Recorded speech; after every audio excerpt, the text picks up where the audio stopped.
Hi, this is Kenji Kato again for the Stanford Professional Publishing course, and today we're talking with Art Streiber. And one of the questions that a lot of people have is that the difference between a digital workflow and the traditional workflow. Mm-hmm.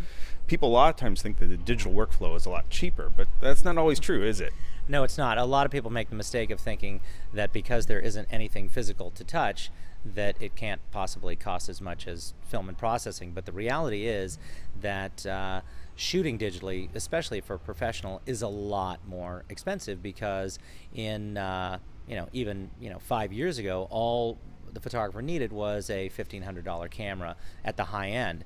Now, the high-end digital cameras are $30,000 from start to finish with a digital back that's delivering an 85 meg file, and you have to own a tower to process the files, and you have to have a big screen to see them, and you're running all kinds of different software. So the burden for a lot of digital workflow, all of the stuff that used to happen at the lab is now being kind of hoisted upon the photographers. For me, I'm shooting medium format digital, and I do not own any of that gear. I use a digital capture company in Los Angeles called Digital Fusion, and when I have a digital shoot, I call them up and they roll to the shoot with a tech who's running the cameras and the computers and all of the cameras, and then at the end of the shoot, they take the files back to Digital Fusion, process the files, and post them online